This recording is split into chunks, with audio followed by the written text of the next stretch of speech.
Bueno, voy a hacer una presentación un poquito más formal de Silvana antes de comenzar con la presentación del libro. Para quienes no la conocen, sobre todo.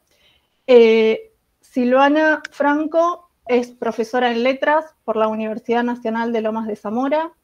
Culminó sus estudios de posgrado en la maestría en Ciencias Sociales, especialidad en Educación en Flaxo. Es docente y sindicalista, es poeta y narradora. Trabaja en la Universidad Nacional de las Artes y también en la Universidad del Cine, donde somos compañeras de trabajo. Su militancia gremial la desarrolla en ADAI UNA, la Asociación de Docentes, Artistas e Investigadores de la UNA, en CONADU, que es la Federación Nacional de Docentes Universitarios, y también en la CTAE, la Central de Trabajadoras y Trabajadores de la Argentina.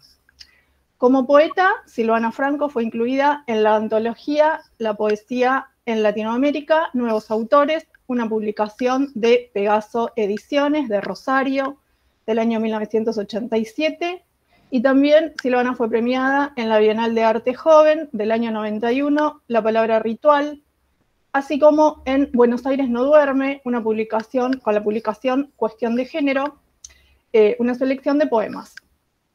Como narradora, fue publicada en el 13º Premio Internacional Ana María Matute de Narrativa de Mujeres de Madrid del año 2000, y su novela Por Justicia Poética tuvo una mención también en el concurso de la Biblioteca Nacional del año 2014. La publicación que nos ocupa hoy y que vamos a presentar es 7D, su compilación de cuentos, que fue publicada por Caburé Libros a fines del año 2024, ¿sí? Y que algunas personas seguramente han leído. Bien, para la presentación de este libro les doy también la bienvenida a todas las personas que se han sumado. Para la presentación del libro quería compartir un breve PowerPoint que preparé, así me siguen un poquito más didácticamente en las ideas. Díganme, por favor, si están viendo mi presentación. Sí, ¿no? Sí, sí. Ok.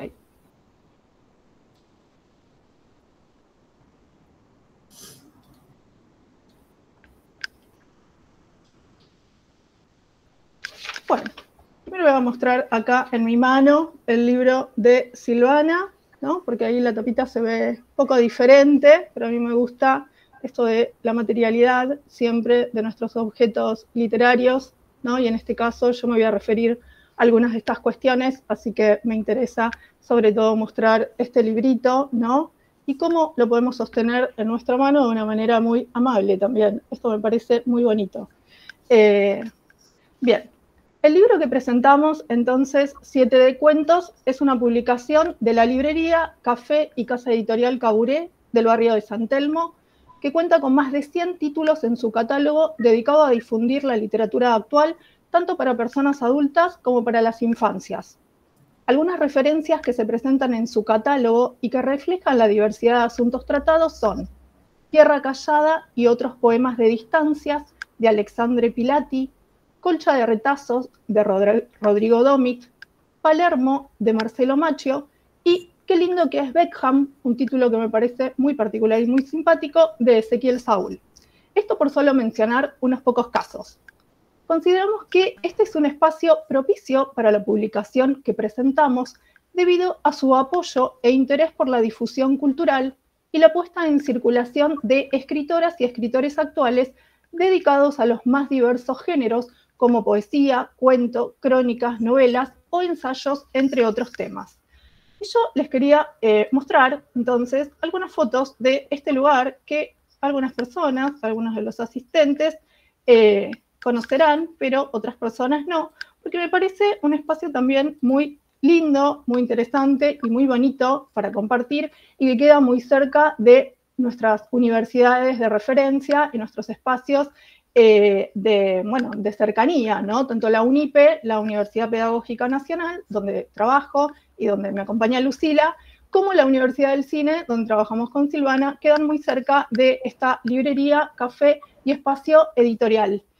Así que les invito también a visitar este espacio, como les decía, tan interesante, tan bonito, y que actualmente también tiene una convocatoria editorial abierta, donde se pueden presentar originales, creo que hasta el 10 de agosto, si no me falla la información que pude recopilar, ¿no? Bueno, también pueden visitarlo para comprar el libro de Silvana Franco, que como ven está expuesto en las mismas bateas de la librería, ¿no? Así que, bueno, me pareció interesante también mostrar un poco este espacio de difusión y sobre todo también, bueno, abierto para la edición de autoras y autores actuales, ¿no?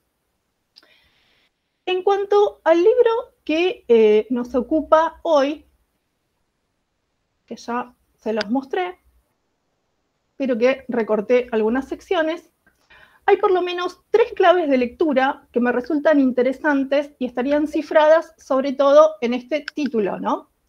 Estas claves pueden relacionarse con la información que aparece en la solapa del libro y que se repite en la introducción a cada una de las secciones de la obra en cuestión. Pero me interesa sobre todo leerlas desde ese lugar del paratexto al que Genet llamó los umbrales del texto. Es decir, que en este momento voy a hacer una puesta en correlación entre el título y cierta información que aparece en este lugar, que es el lugar de las solapas, ¿no? Como para hablar un poco de estos umbrales a la obra. Por un lado, la primera clave de lectura que encuentro en el título tiene que ver con la idea de despedida. Esto se asocia con la letra D que aparece en ese lugar y se refuerza con la información que se lee en la solapa, donde leemos lo siguiente. Me voy a referir a esta primera cita, ¿no? Dice la cita: la despedida es la acción de dejar marchar o hacer que alguien se vaya. Mientras dura la despedida, todavía nadie se ha ido, permanece en el umbral, en ese límite compartido entre este lugar y otro, este adentro y aquel afuera, este año o el que viene. Entonces me parecía interesante vincular estas ideas que aparecen en el título y también en la solapa, que tienen que ver con los umbrales de la obra, justamente con esta primera clave de lectura, que es la letra D, ¿no? Que estaría de alguna manera haciendo alusión también a estos umbrales, ¿no? Que preanuncian una despedida. Entonces, de esta manera, ya desde el inicio, las ideas de umbral y despedida vemos que quedan asociadas también como un mismo campo semántico, ¿no? Por otro lado, en esa solapa, los umbrales también se asocian a la idea de género, y para ello se enuncian distintas acepciones del vocablo entre los que leemos. Voy a la segunda cita. El género es una especie, un conjunto delimitado de cosas, un modo que permite ordenar y agrupar. Sin embargo, la idea más interesante con que se vincula el concepto de género va a ser con el de tela. Y por eso leemos que el género, voy a la tercera cita, también es una tela que puede ser áspera, resistente, porosa, translúcida, elástica, vaporosa. Entonces, en razón de este último sentido, es que vamos a poder vincular ahora el concepto de género con texto, porque, como se sabe, texto viene del latín que significa trama o tejido. Entonces, género, texto van a quedar vinculados en la misma significación o en el mismo entretejido de significaciones por esta idea de género, ¿no? O de tela, a fin de cuentas. La segunda clave de lectura, entonces, que encuentro, tiene que ver con cómo se describe esa tela o ese género. Y ahora leemos en la solapa, voy a la cuarta cita, que a veces, ¿no? Esa tela se puede estirar para que dé la talla, a riesgo de deformarla. Cuando se deforma, excede un límite, expande territorios fronterizos y se degenera. Esto se puede relacionar entonces con un falseamiento inicial o un degeneramiento que estaría implicado en el subtítulo de la obra, ya que entre paréntesis se anuncian cuentos, pero la obra también va a incluir otros géneros, otras textualidades diferentes, o podríamos decir, otras formas expandidas, deformadas o degeneradas en un recorrido que van del relato a la forma cada vez más minúscula y más sutil del poema. Por último, una tercera clave de lectura, ¿no?, que era esto que les anunciaba en el título, es lo que encuentro en relación con el número 7, que en la solapa se anuncia como un número hermoso y cabalístico. Y justamente en esa tradición, en la tradición de la cábala, el número 7 representa, entre otras cosas, la culminación de la creación perfecta. Esta numerología, que podríamos decir, ¿no?, que está anunciada también en este título, abre entonces el juego al interior del texto, cuya composición se va a dividir en 2 secciones de 7 partes cada una, ¿no? Y que se titulan Despedidas y Degenerados, o Degeneradas, o Degenerades, como mejor entiendan esta lectura, ¿no? Pero que van a entrar en correspondencia justamente con los asuntos que mencionábamos antes, ¿no? Entonces, en función de estas 3 claves de lectura, ¿no?, la relación entre las despedidas y los umbrales, la relación entre la tela o el texto y el degeneramiento, y la relación entre el número 7 y las 2 partes en que se divide el texto, es que quiero hacer unos breves comentarios sobre el interior ahora de la obra, ¿sí? Entonces, esta primera parte, ¿no?, me voy a centrar ahora en esta primera parte, en las despedidas. Como decíamos antes, las despedidas estarían haciendo alusión también a esos umbrales en los que alguien está por irse. Ahora bien, ¿cómo se representan en el texto estas despedidas que, según se declara, provienen de relatos orales o de cuentos contados por alguien que ofrendó, que dio su propia historia de vida para que fueran recreadas en estas fábulas literarias, tal como se anuncia también en la introducción a la obra, ¿no? Yo seleccioné de esos cuentos, de esos 7 cuentos, Una mujer imposible, Armisticio, Gilda, Entre mis cosas, No preguntes, Dame una razón para quedarme y Por eso la tristeza. Elegí 3 casos para un poco analizar cuál es la relación entre estas despedidas y esos umbrales que están ahí preanunciados, ¿no? El primer relato al que me quería referir es Una mujer imposible, ¿no? Y en Una mujer imposible, voy a bajar un poquito, en el primer relato, como les decía, en Una mujer imposible, la protagonista huye de un hombre bueno, pero sin atributos, un hombre, a fin de cuentas, aburrido, ¿no? Estoy sin atributos, es que es aburrido, con la excusa de ir a arreglar un zapato roto y encontrar el oxígeno que metafóricamente le faltan a sus pulmones asfixiados. Por eso lo que va a hacer es huir del aire cordobés y paradójicamente elige vivir en Buenos Aires, lejos de lo agobiante que le resulta esa relación de pareja.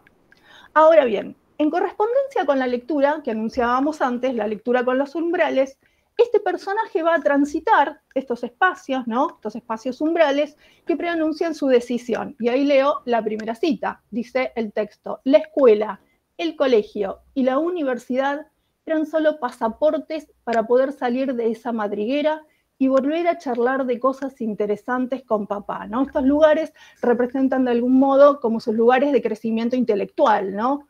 La universidad, el colegio, la escuela. Y por otro lado, me parece interesante señalar también a ese padre que se menciona acá y que conjeturalmente, al que conjeturalmente le podemos poner un rostro, porque el texto nos da algunos indicios de ese padre, ¿no? Un padre escritor que es uno de los referentes que abre la literatura argentina del siglo XX, un padre con el que ella habla de inventos literarios, un padre que escribe crónicas en el diario en el que trabaja, ¿no? Así que podemos conjeturar como ciertas figuras o ciertos rostros que yo me resguardo personalmente, pero creo que tienen como una forma bastante definida. Ahora lo que me interesa también es pensar cómo esos umbrales, que son los umbrales que ella tiene que atravesar para despedirse y para reencontrarse también con este padre, están señalando otras fronteras, por ejemplo, las que tienen que ver con la relación entre vida y literatura acá, ¿no? Ese trasfondo vital, ¿no?, biográfico, que se nos anunciaba también en la introducción al libro, es lo que nos guarda la verdad de ese relato oral que fue contado por esta mujer, ¿no? Luego, en el segundo relato, en el que me quería centrar, en Armisticio, el campo de batalla que se menciona con insistencia, creo que pone límites territoriales y simbólicos al espacio que le corresponde a una pareja en tensión. Esos lugares se van a diferenciar metafóricamente en las disciplinas de estudio que eligieron, pero a la vez se van a complementar en los espacios físicos que comparten. Y ahí leemos la segunda cita. Dice, él orientó hacia la lingüística y yo hacia las letras latinoamericanas. Y allí nuestros banquetes empezaron a ser distintos. Pero eso no nos impedía continuar con la complicidad del territorio compartido. El jardín de la casa, los amaneceres de cuerpos enlazados con la música del tren llegando a la estación. Así todo, más allá de los límites que establecen y de las diferencias y de los puntos en común, sobre el final del relato, el abandono del territorio propio que hace la protagonista va a alegar en el otro el dominio total de una casa de provincia en la que también quedan librados a sus suertes las mascotas. Estos son una tortuga y un perro. De esta manera se subvierte la división de ese territorio mínimo, pero también el de un espacio mayor, que es el que van a recortar las vías del tren para dejar atrás el suburbio y este campo de batalla que ha sido minado por las interferencias de la comunicación y sobre todo del deseo en la pareja. El texto subraya esto de una manera muy hermosa, de una manera gráfica, en una seguidilla de puntos, ¿no?, que forman una especie de línea recta donde se representa visualmente otra vez ese cambio, ese paso del umbral al momento de la despedida, ¿no? Y esto se subraya también desde la enunciación, de una manera otra vez muy hermosa, en un cambio en la voz narradora, en la voz enunciativa, que pasa de la primera persona a la tercera. En cuanto al otro relato, a No preguntes, ¿no?, el otro relato que elegí es No preguntes, en este relato el trauma de la guerra en la ex Yugoslavia trae otros umbrales y otras despedidas, que rememoran varias cosas. Por un lado, una serie de fragmentos. Estos fragmentos son los de este país devastado que va a adoptar una serie de nombres nuevos, ¿no? Bosnia, Bulgaria, Croacia, Montenegro, Serbia, Eslovenia, Macedonia. Por otro lado, también se rememoran de esa guerra márgenes, y estos márgenes van a ser los que establece el mar Adriático y la patria que se lleva en el recuerdo. Y en tercer lugar, también se rememoran nuevos límites, y acá yo me pregunto si esos límites pueden ser los que existen entre la lengua materna y una lengua segunda o una lengua desterritorializada.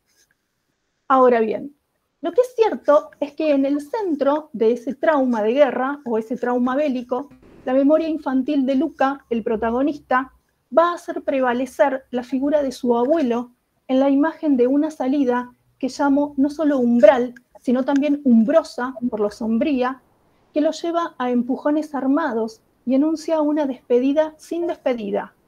Una despedida sin despedida que queda intacta en esta psiquis niña con ruido de guerras, de metrallas y de cuerpos que caen. Leo en el texto, la cita número 3, dice, tenía 6 años cuando un grupo de soldados armados entró a la casa y sacó a empujones a mi abuelo.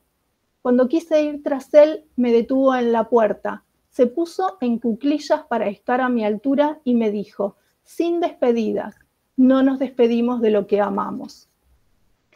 Tiempo después, en su juventud, la vida y la lengua de Luca se reterritorializan en la imagen del futbolista del Real Madrid para proclamar un espacio al que llamo contraumbral.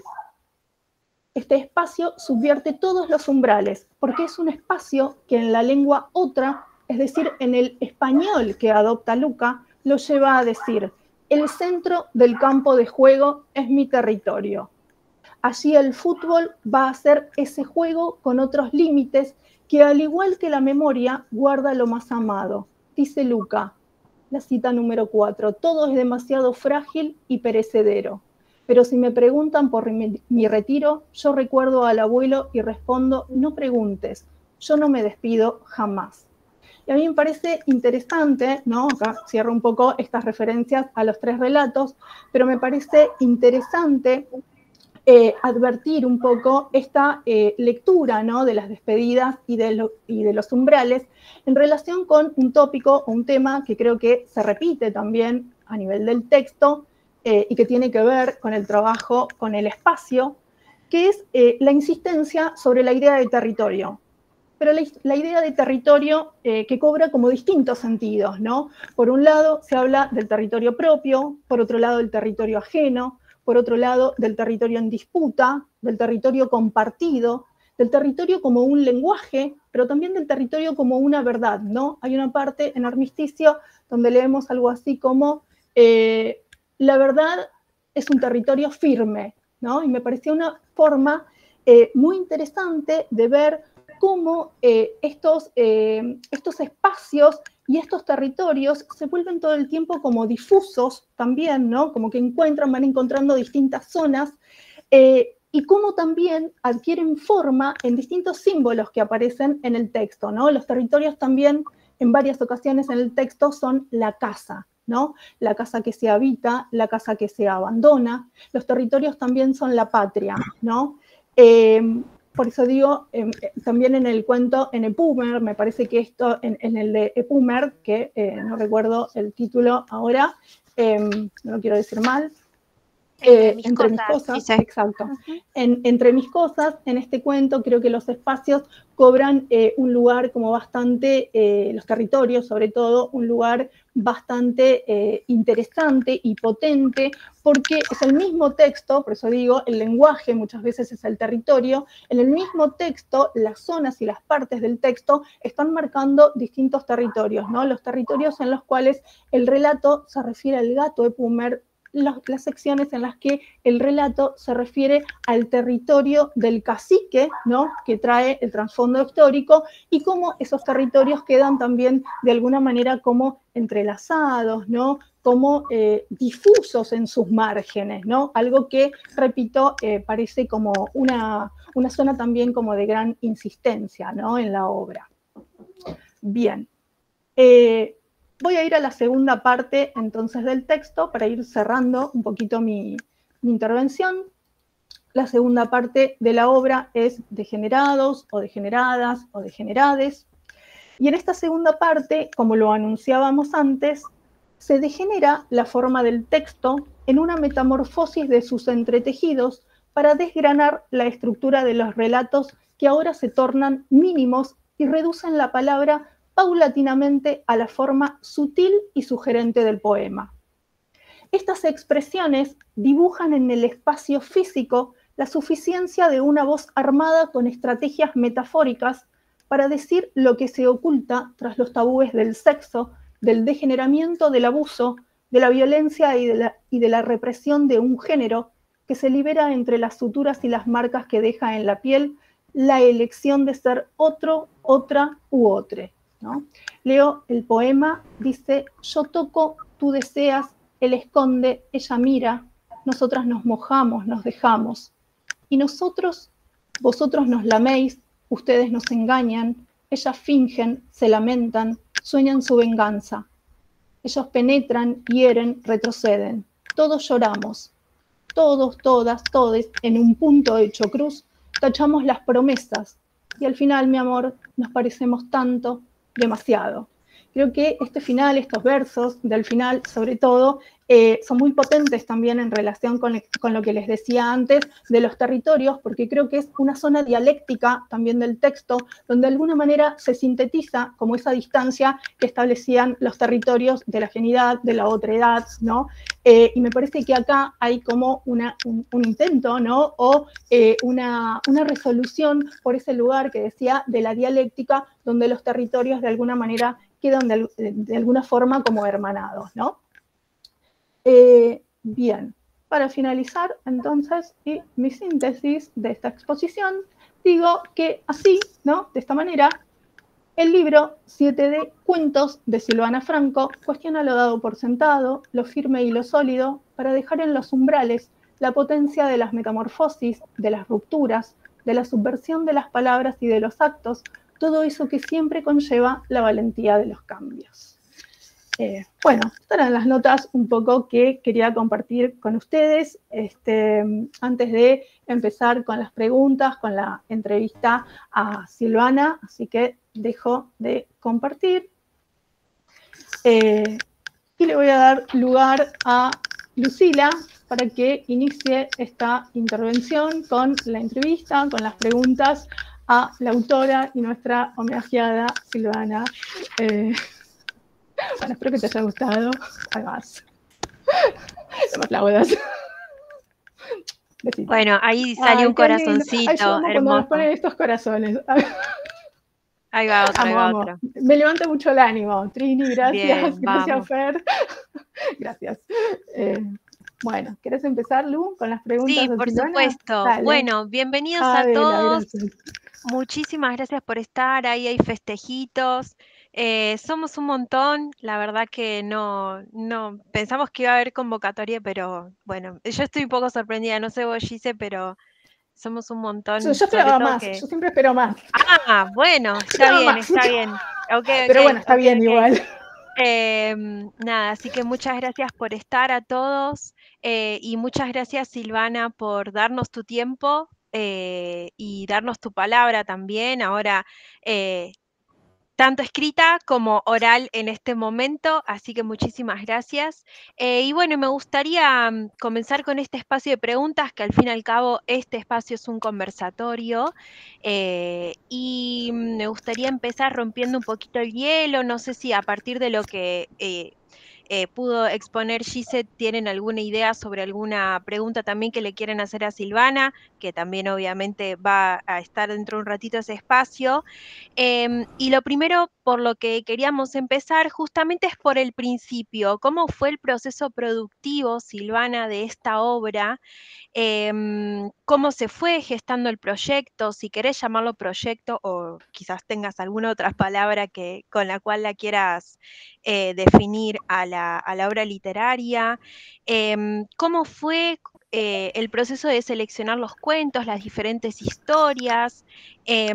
Algo a lo que Gise no se refirió en la exposición, que vos en las primeras páginas tenés, en la primera página, tenés un pequeño parrafito donde dice que estos cuentos fueron gestados por el relato oral de alguien que ofrendó esta historia, ¿no? Entonces quizás tenías ganas de contarnos un poco los inicios de 7D.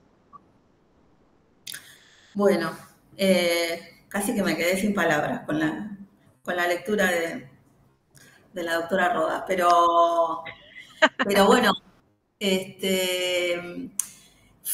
siempre hay mucho de azar. Yo no soy una meticulosa productora literaria, digamos, ¿no? Tenía ya escrito y terminado 7 degenerados, cuentos así, degenerades, en el taller de Elsa Drukarov, y era un texto breve, o sea, mis textos tienen ese defecto, son degenerados, es decir, o son cortos para cuentos, o mezclo la poesía, o no, entonces siempre, a veces, bueno, quedan breves, y bueno, pero esto es un cuento, no es un cuento, pero es poesía, bueno, hoy, digo, pueden ser revisados y encuentran por ahí otro lugar de donde realizarse y donde producirse. Pero yo tenía 7 degenerados por un lado. Y por otro lado, ahí, ya, terminado. Y por otro lado, empecé a escribir lo que para mí iba a ser el libro de las despedidas. Y el libro de las despedidas tenía como germen un relato. O sea, en la fuente había un relato, por eso hablaba yo de relatos documentales, porque había un germen de alguien que me había contado una historia que a mí me había impactado.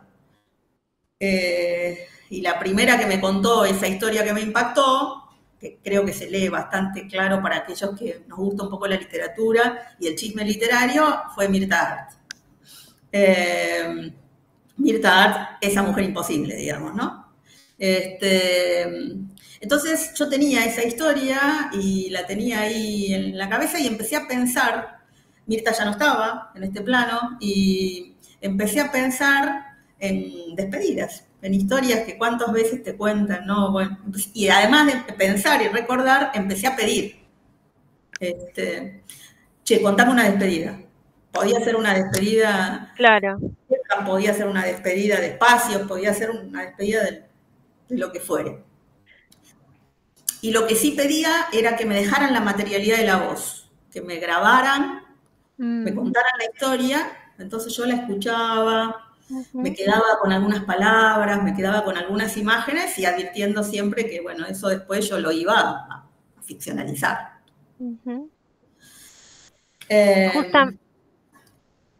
Perdón, bueno, sí. y en determinado momento apareció la convocatoria, veo la convocatoria de Caburé, me llega por algún lado, y digo, esto es demasiado corto, esto no está tan largo, y yo qué sé, y me di cuenta que uno se llamaba Despedidas, otros se llamaban Degenerados, y que los dos eran 7 relatos, o cuentos, o textos. Hay mucho de cábala, siempre, mucho de sueño. Yo me despierto y soñé algo, me quedó algo, el 7, una música, algo, y ahí, bueno, digo, ahí está. ¿No? Ahí está, y lo junto, lo pegoteo, y bueno, si sale, sale. De hecho, quedó fuera una tercera parte que eran 7 días. 7 días. 7 días. Y que era el relato de un mismo personaje, 7 días, lunes, martes, miércoles, jueves, sábado. A mí, a mí particularmente me llama mucho la atención. ¿Te vas? ¿Volviste? Bueno, me llama mucho la atención como el proceso de composición, sobre todo de este relato que comenté un poquito, que es el de Luca, porque, bueno, busqué por alguna razón, por esto del fútbol, ¿no? Que este Luca, creo que se pronuncia Luka Modric, ¿verdad?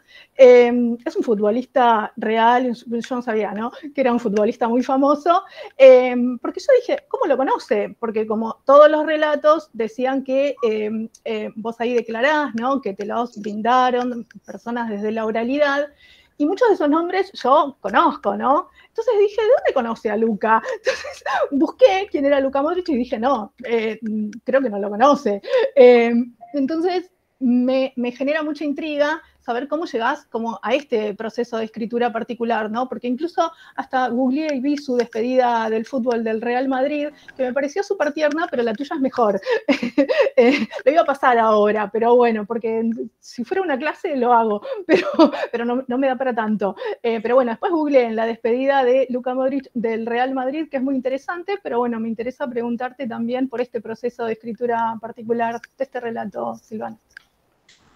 Con Luca nos conocemos desde hace mucho, nos presentó Fernanda Balcells en Atenas,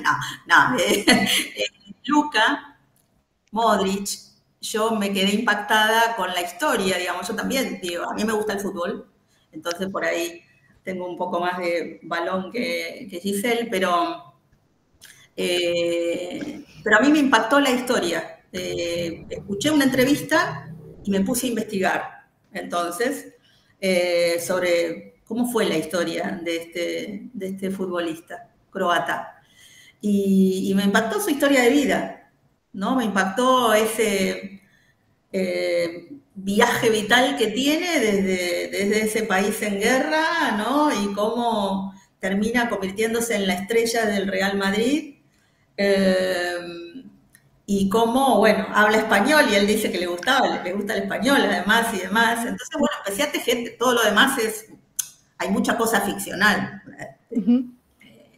Pero lo del huevo, pisanca, o sea, investigué un poco. Por supuesto, la base es la vida de Luka, pero por otro lado está también un poco esa cultura, esa idea de una Yugoslavia, ¿no?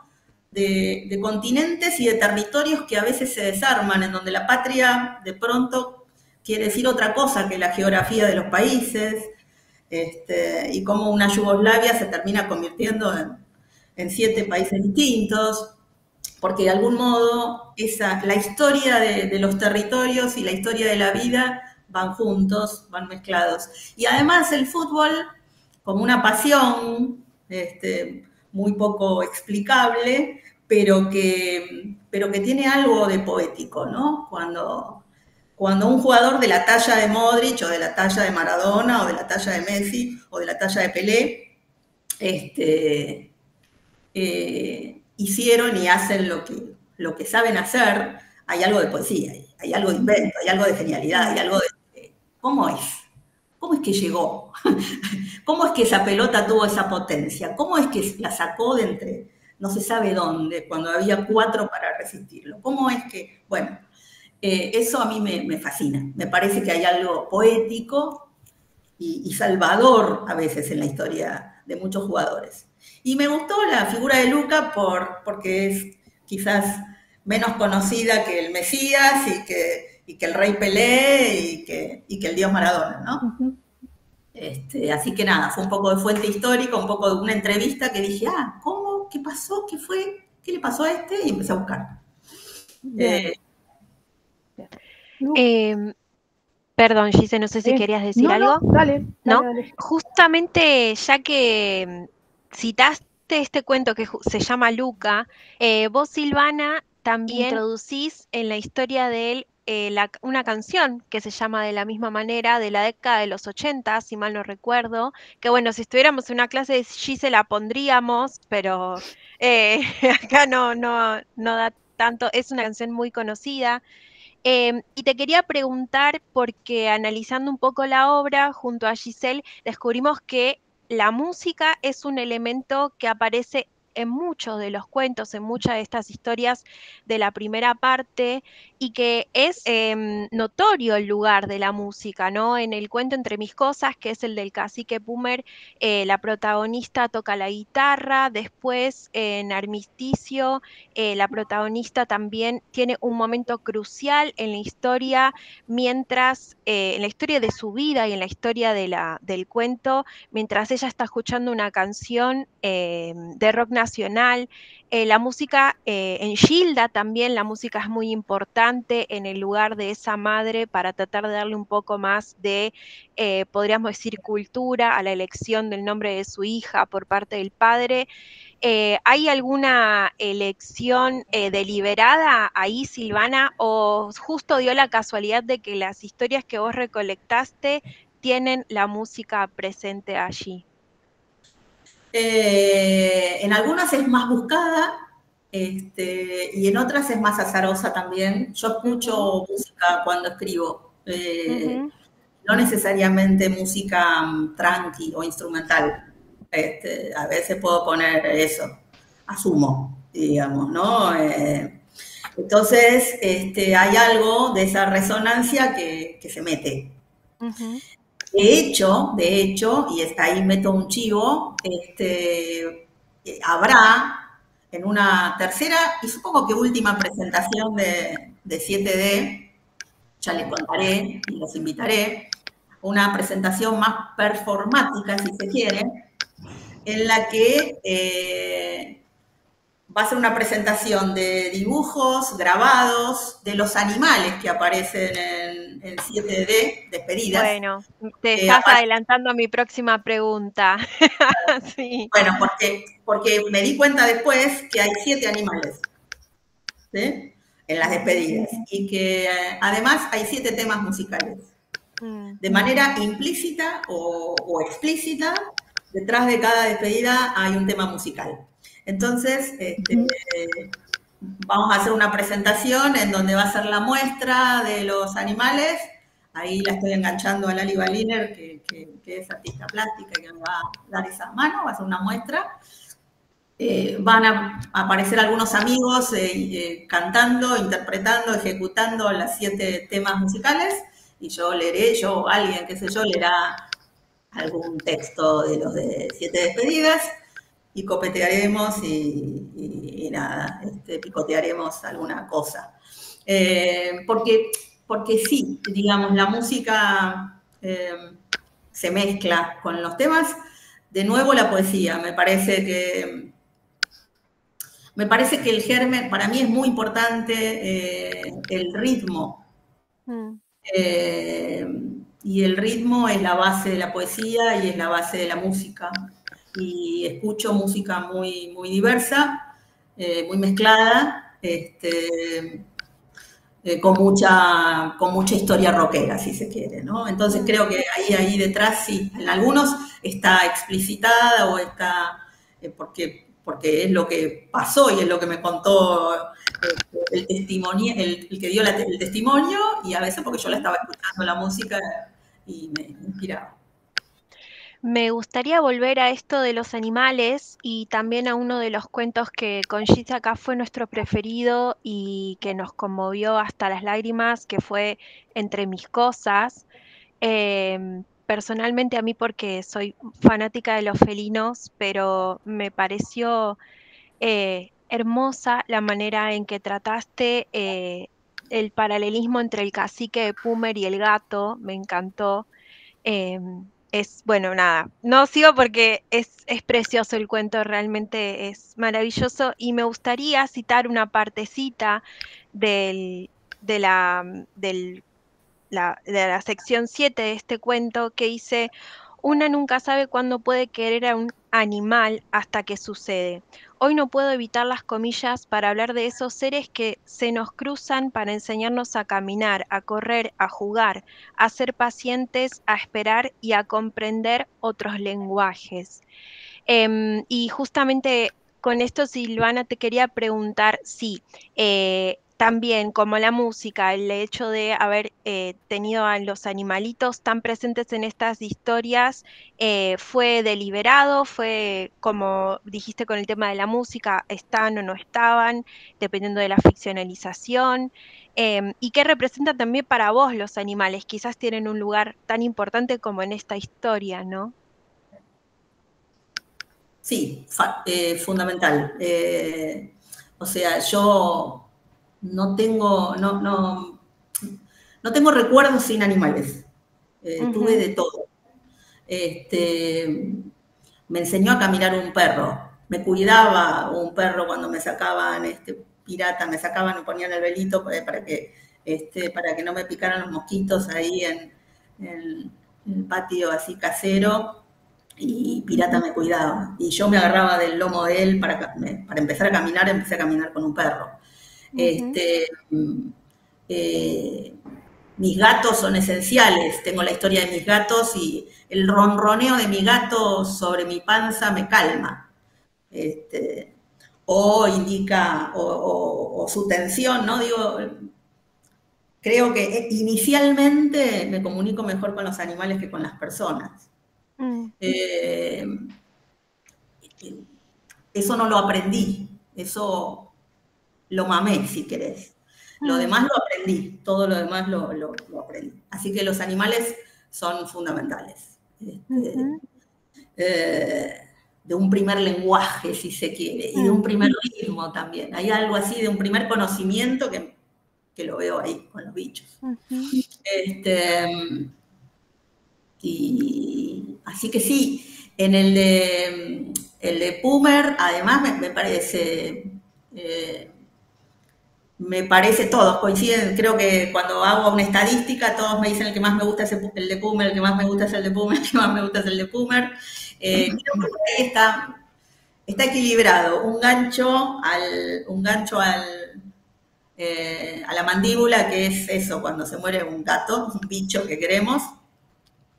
Y por otro lado, me parece que está equilibrado también la investigación, el encuentro con la historia, ¿sí?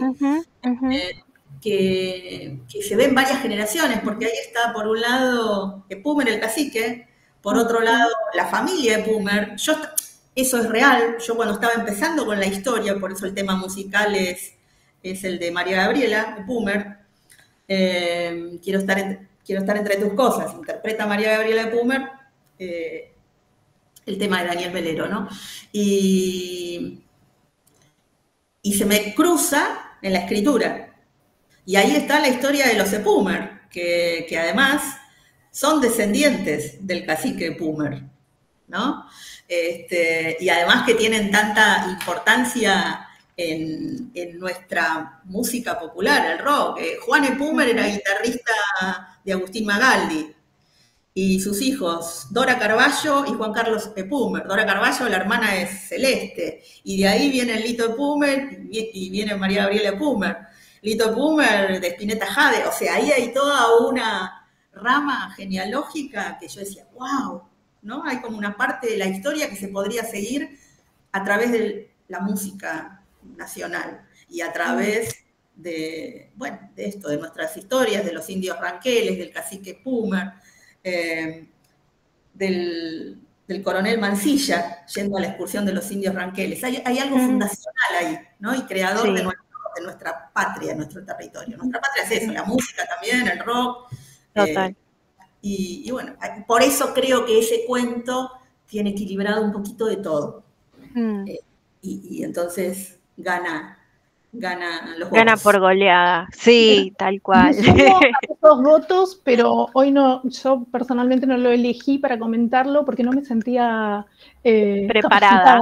No me sentía emocionalmente claro, para atravesar como ese relato, pero me parece muy hermoso. Bueno, el relato de la muerte de Pumer, que me lo dio una amiga, muy amiga, no sé si está por acá, creo que no, Norma, que me dejó, cuando yo pedí despedidas, me dejó el audio llorando, contando, ya había pasado hacía rato, pero la muerte de su gato. En su familia todos los gatos tenían nombres de caciques.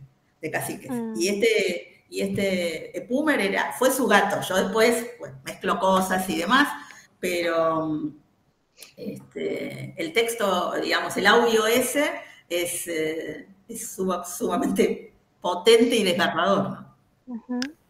Me parece súper interesante cómo las nuevas tecnologías se involucran en los procesos creativos también. Así que esto que contás es muy lindo. Tal cual.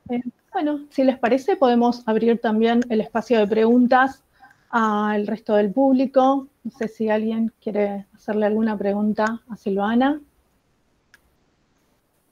Sin vergüenza. Sí, hola, no. Hola, ¿qué tal? Hola, Trinidad. Me presento, soy estudiante del profesorado docente número 102 de Lomas de Zamora. Nada, yo leí esencialmente la obra bajo una perspectiva docente ya, para trabajar en secundaria con chicos ya de 12 para 18 años. Y me pareció muy interesante cómo se puede tratar diferentes temas de la educación sexual integral, temas como el maltrato. Hoy en día las adolescencias están muy vulnerables, como se sabrá, bajo un tema que se tratan con desprecio también. Eso se ve muchas veces en las prácticas docentes, también se ve mucho. El tema de tratarse con desprecio, bajo la crueldad, y esto de traer, por así decirlo, como el lenguaje ordinario y tratarlo bajo la perspectiva poética, es importante, digamos, en el momento para trabajar con las adolescencias. Y me pareció también, como que lo pensé mucho, muchos cuentos también para trabajar en clase también, y también dar legado también a la literatura argentina, ¿no? Que muchas veces mucha gente por ahí dice, no, es que hoy en día ya nadie escribe o ya nadie lee, y traer apuesta a esto para que puedan conocer más autoras y autores de nuestro país. Pero un comentario. Sí. Bueno, gracias, Trinidad. Gracias. Fui docente de secundaria durante muchos años y bueno, me encantaría si se puede trabajar que trabajes algún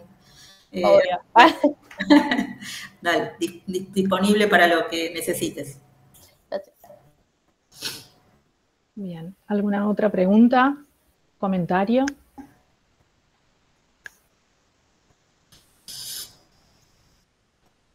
Adela.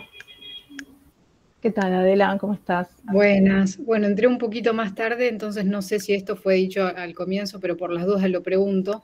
Quería preguntarte, Sil, ¿cómo es tu estado de escritura? Decías que escribías con música de fondo y eso, pero más que nada la pregunta es como existencial, o sea, si escribís a pesar tuyo, o sea, porque no hay otra alternativa, o escribís con placer y en una situación más placentera y y como un momento elegido y decidido del día? Podría decir que he pasado por todos los estadios, todas las etapas. Cuando era más joven, escribía porque era imposible no escribir, de manera desesperada, digamos. Cuando mejor me siento, digo, hoy con la madurez y con más proyectos y demás, disfruto. Me siento a escribir para disfrutar en el momento, ¿no? Que ya tengo armado la idea y me pongo la música y demás. Y en la mayoría de las veces escribo cuando puedo, ¿no? Porque las múltiples tareas y actividades y laburos hacen que, bueno, a veces el tiempo de la escritura, que es un tiempo interno también, además del momento de sentarse requiera, sea más desordenado. Y soy desordenada para escribir, y soy lenta para corregir. Entonces, digamos, no soy una buena escritora, una metódica. Creo que con el tiempo aprendí a respetarme también, y a respetar esos tiempos que necesito, y prefiero disfrutarlo. Entonces, bueno, me busco ahí, a veces forzando un poco el tiempo, pero me busco cómo y cuándo hacerlo. Y por eso también me generé ese espacio, un poco un espacio de resistencia, que es el taller que sostengo con Elsa Drukarov los miércoles, en donde yo digo, bueno, ahí que es el lugar en donde yo me meto, escucho a los demás me escuchan, y el tema es la literatura y la narrativa, ¿no? Y respeto eso como si fuera un templo. Ese es un poco el plan. Y bueno, por ahora lo sostengo. Bien. ¿Alguna otra pregunta? A mí me surgió una de la nada, porque desde siempre como que vio difícil el tema de que se pueda profesionalizar la escritura, o como posible pero difícil, porque hoy... creo que ahora vieron que está el FED, el Festival de Editores, bueno, ahí. Yo creo que cada vez más el profesional de la escritura, si se quiere, por un lado ya está muy lejos de ser el escritor en la Torre de Marfil, aislado. Hay un algo, obviamente, hay un momento de soledad necesario, hay un momento en el que es el momento en el que uno se sienta a escribir. Pero ese escritor, primero que se dedique solo a la literatura es prácticamente imposible, ¿no? Por las condiciones de producción y por las condiciones también económicas de nuestros territorios. Pero me parece que cada vez más el escritor es uno más de la sociedad, y que cuanto más redes teja con otros con los que se junta, a leer, a escribir, a escuchar música, a pensar cómo editarlo, a pensar el diseño de su obra, a buscar también cómo produce eso, ¿no? ¿Dónde publica? ¿Cómo? ¿Concursos? ¿No concursos? A compartir todo eso, me parece que ahí se forma una banda, ¿no? de gente, cada vez más. Y que eso es necesario. Y además esa banda de gente es parte de una sociedad, y es parte de un país, y es parte de una economía, y es parte también de una política cultural. Creo que hay que entenderlo así, como con capas. No somos seres aislados, que solitos por el genio. Sí, si somos genios o no somos genios no lo vamos a decidir, ni lo vamos a saber nosotros. Así que mejor dedícate a escribir y a ver cómo juntar con otros para compartir. Después la crítica dirá lo que tenga que decir, y la posteridad te aplaudirá o te enterrará rápidamente. No importa. Creo que hay que escribir ahí con, Roberto Art diría, con prepotencia de trabajo, ¿no? eso, prepotencia. Hay que trabajar duro, fuerte, a fondo y darle para adelante. Gracias. Bien. ¿Alguna otra pregunta? A mí me interesa también, antes de ir cerrando, Silvana, preguntarte por el tema de la recepción también de esta obra, ¿no? Porque como vos comentabas, hubo varias presentaciones y yo te quería preguntar si hubo algunas lecturas, ¿no? Que vos no esperabas, ¿no? Algún espacio de la recepción o algunas interpretaciones que te parecieron como nuevas, novedosas o sorprendentes. Bueno, la primera fue la más, si se quiere, típica, ¿no? Me presentó Elsa en la librería editorial, bueno, que vos mostraste, que publicó el libro. Hermosa, amable, con un compañero de taller que también presentábamos. Y de algún modo, bueno, amorosa, y yo conocía un poco, simplemente por las devoluciones de Elsa, yo conocía un poco lo que me iba a devolver, o en todo caso no me sorprendió tanto.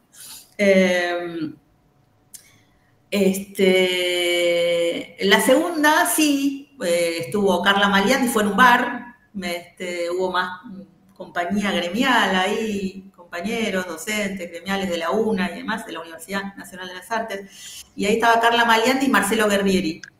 Y fueron lecturas también muy incisivas, pero por ejemplo me acuerdo de Marcelo Guerrieri, hizo una lectura con el 7, con los astros y qué sé yo, pero yo me quedaba sorprendida así, no había casi una lectura astrológica hizo que ni se me había pasado por la cabeza.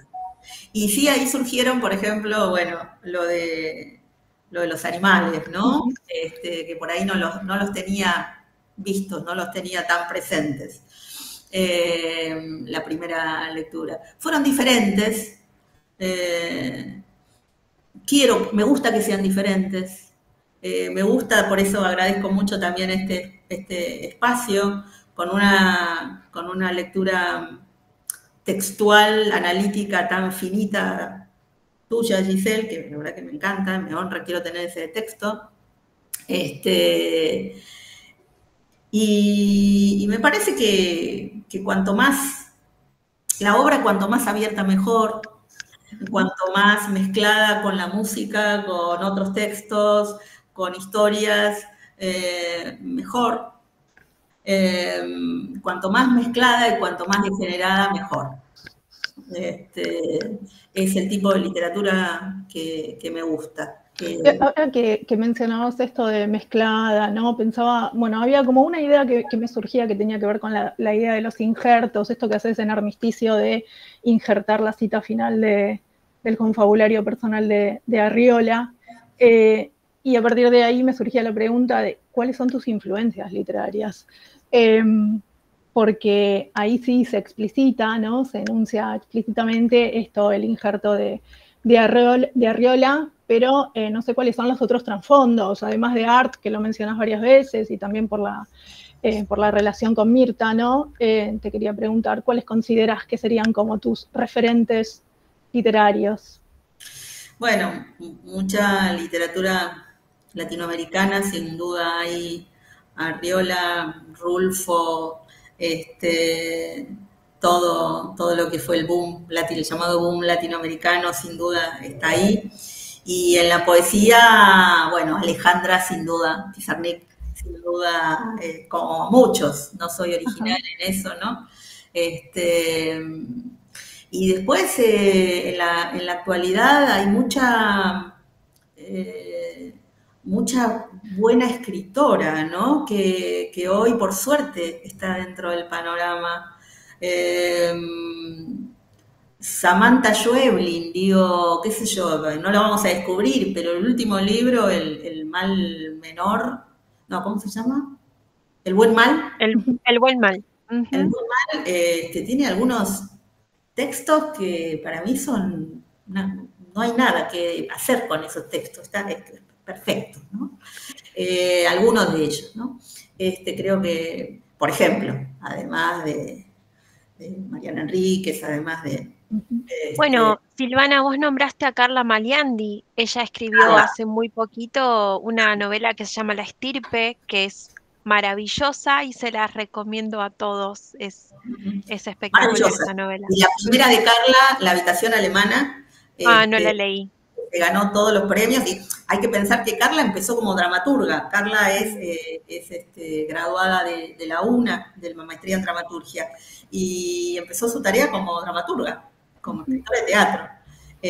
Y la primera novela metió un golazo, ¿no? Así como Modric, digamos. Hay, qué sé yo, son muchas. Y Roberto Arlt es uno de mis escritores así, muy queridos en ese cross a la mandíbula que son algunos de sus relatos. Que ha hecho el gran, mucho y buen teatro que forma parte del paradigma del teatro nacional y además grandes novelas y además inmejorables cuentos. Arlt para mí inicia con El juguete rabioso, y no solo para mí, digamos, inicia el siglo XX en la novela argentina. Yo considero que la mejor muerte de la literatura está en Arlt y es la del rufián melancólico. O una de las mejores muertes, creo que es esa. Claro. Siempre habrán escuchado, el mismo año se publica Don Segundo Sombra y El juguete rabioso. Y Don Segundo Sombra cierra el siglo XIX y El juguete rabioso abre el siglo XX, ¿no? Bueno, nada, Arlt es un escritor para leer, para revisar con cuidado. Bueno, ¿alguna otra pregunta que quieran hacerle a Silvana? Aprovecho también para anunciarles que Hernán, nuestro administrador de la sala, acaba de dejar disponible el link para completar el formulario y recibir después el certificado de la participación en la presentación y en la charla. Así que si quieren completar el formulario, se llevan su certificado de asistencia. Bueno, y vuelvo a preguntar si alguien desea hacer alguna otra pregunta. Bueno, yo... Guillermo, ¿qué tal? Encantada. Guillermo, mucho gusto a todos y a todas. Es poco lo que puedo agregar. Quería decir también que Carla empezó en las aulas de arte dramático. Yo fui docente de ella hace 1000 años, así que tengo mis años y ella empezó por ahí. Pero siempre tenía esa inquietud y ese vuelo literario que uno agradece muchísimo en los actores, ¿no? O en los que se están formando como actores. No quiero agregar demasiado, simplemente destacar todo lo que acaba de relatar Silvana, porque esa misma pasión, ese mismo arraigo a la utopía y a la realidad, es lo que para mí la impregna para expresarse artísticamente, pero sin perder nunca de vista el contexto en el que vive. Creo que nos pasa a todos los que hacemos algo que tenga que ver con el arte, ¿no? Es decir, es imposible dejar de impregnarse con lo que a uno lo interpela para luego ponerlo al servicio de algo ficcional, de algo artístico. Sería como el no estereotipo de la escritora, que a mí me encanta eso. A mí me encanta corrernos de ciertos estereotipos, digamos, a veces hasta rebuscados, complejos. Es muy simple, me parece que Silvana, a partir de todo lo que hace, lo hace desde el lugar humano de dejarse impregnar por los contextos e incluso desde ahí, desde esas realidades, construir ficciones que son por demás atractivas, pero no solamente en lo que escribe, sino en lo que dice, en lo que hace, en lo que demuestra en el hacer cotidiano. Parece excesivo lo que estoy diciendo, pero realmente estoy acá porque la admiro como persona, en principio, por su capacidad en cuanto al hacer en los diversos espacios. Yo la conozco desde el ámbito gremial, pero creo que nos conocemos más allá del ámbito gremial, ¿no? Porque los dos participamos también de actividades artísticas. Así que nada, eso, celebro que se pueda dar ese espacio de introspección, pero impregnado del contexto para poder ejercer un hecho artístico tan imponderable como escribir o como actuar en mi caso, ¿no? Así que eso, te quería dejar una felicitación y un abrazo. Igual me debo leer el libro, soy muy sincero, me lo debo porque ni siquiera lo compré, andaba por ahí dando vueltas. Yo te guardo uno, Guille. Yo debo decir, Guille es un gran compañero, es un gran actor. Bueno, hay una obra que, no sé si está dando Los Otros Duarte por ahí dando vueltas ahora de nuevo o no. Volvemos en septiembre a Perón, en el auditorio de San Telmo, sí. Los Otros Duarte, que es una obra basada, paso el chivo yo. Bueno. Es una obra basada en un texto ganador de un concurso de dramaturgia en la UNA, en la que el punto de vista es de los hermanos, los otros Duarte, los hermanos de Eva, ¿no? Los reconocidos, los que estaban y que bueno, empieza la historia con el padre muerto y la chiquita esa con la madre en la puerta tratando de entrar al velorio, ¿no? Y que siguen la historia de Eva. Es una obra muy interesante y Guille hace un papel memorable.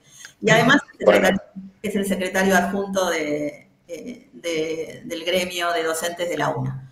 Un compañerazo. Gracias, Guille. No, a vos, a ustedes. Bueno, muchas gracias. Bueno, ¿alguna pregunta más que quieran hacerle a Silvana? Bueno, si no hay más preguntas, bueno, le agradezco muchísimo a Silvana, no solo por el volumen, por el libro que hemos leído con mucho placer, que hemos compartido también y que invitamos a seguir leyendo y a comprar, sobre todo. Y te agradecemos también, así como Guillermo, me sumo a Guillermo, las personas que te conocemos, sabemos de tu inmensa humanidad, de tu inmensa generosidad, así que no me queda más que agradecerte por eso. ¿Vamos a llorar? No lloremos. No elegí el cuento del gatito para no llorar, así que no voy a llorar. Pero sí agradecerte mucho y agradecerles también a todas las personas que estuvieron presentes hoy y compartieron este momento con nosotras, todas las personas que nos mandan esos corazones que a mí me encantan y que, como ya dije, me levantan mucho el ánimo. Así que, bueno, les agradecemos una vez más y, bueno, cerramos acá el encuentro y también invitamos a participar en los próximos eventos en relación con este libro y con los otros libros también que nos regale y que nos legue Silvana. Bueno, muchas gracias por haber estado. Gracias. Adiós. Muchas gracias. Chao. Adiós. Chao. Gracias.